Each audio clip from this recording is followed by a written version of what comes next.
Yeah, very early on, I had to do with arranged marriage with an older woman back then.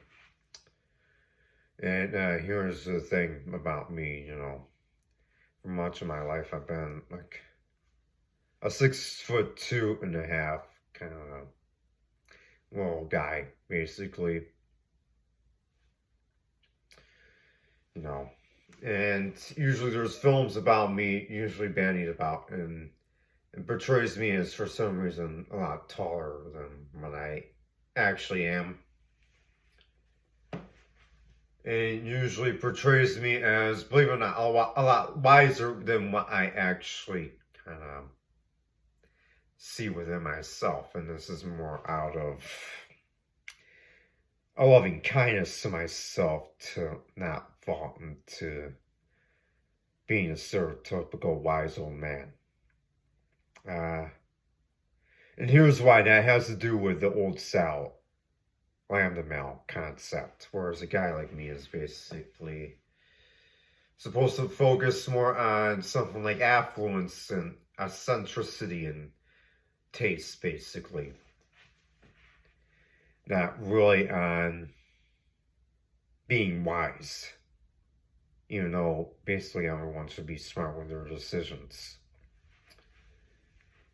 And these are just basically kind of like recollections from what I've always been reared by my families very heavily. Like, for instance, by my Scotch Italian families, by my Romanian families, by my Scotch families, my English families, basically my Irish Romanian, Irish Italian families, my Italo Persian families, and pretty much Turkey families,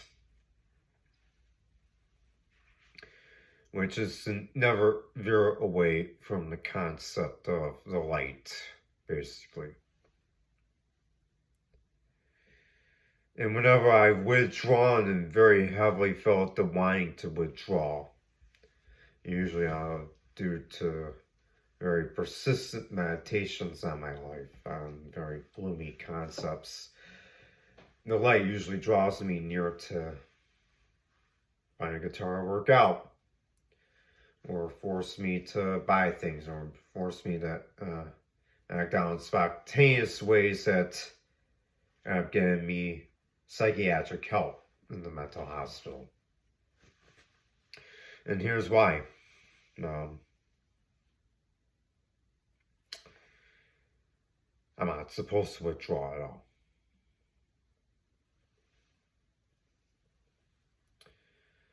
Like in the school of Drew Kama, I'm not really taught the right views so much as I'm taught to embody myself.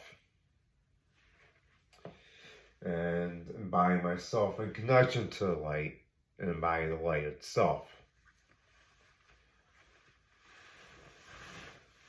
I very heavily struggled very early on because whenever I was around cities or even towns, there was always a mass of people around me that encircled me. I never knew what to do, never knew what to make of it. Gave me a state of stage fright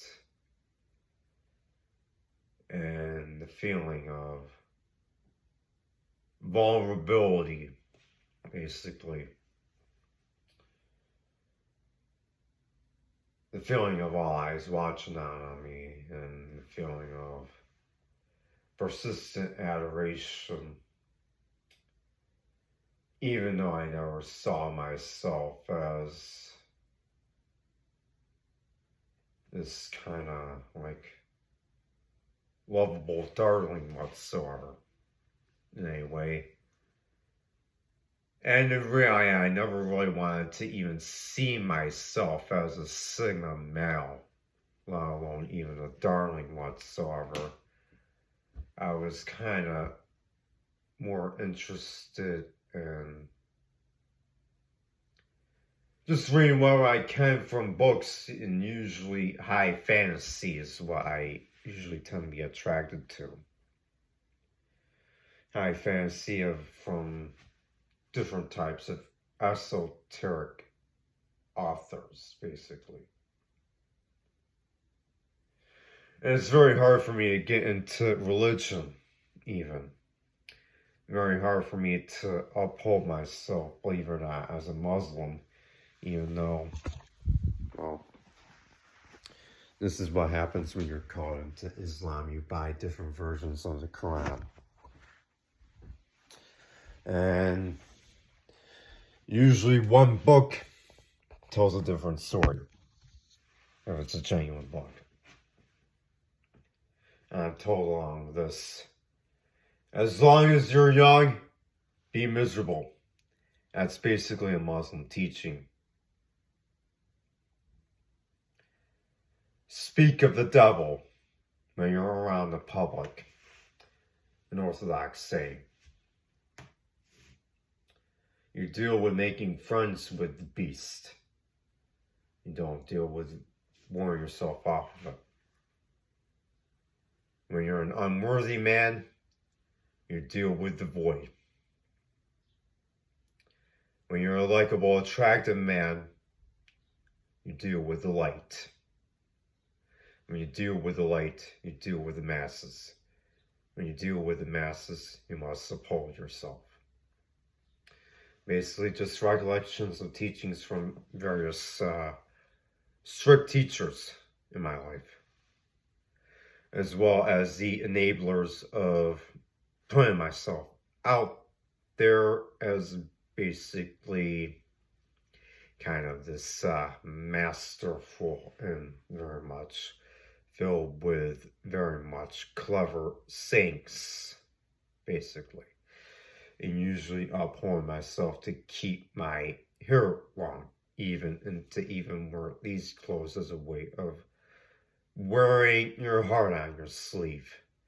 It's a Stoic teaching that basically goes unscathed, at the same time an esoteric teaching that not everyone is in reality up for. The number one thing you don't want to be is a cold-hearted, cold-minded man. Actually, most of you guys should actually understand the concept of dead heart to be more warm-hearted. And try and see if you can survive dead heart without the threat of heaven capturing you. Well, here's the reality of many religions. Many religions teach immortality rather than going to different worlds. And here's why. When it's it for you, it's it for you. Then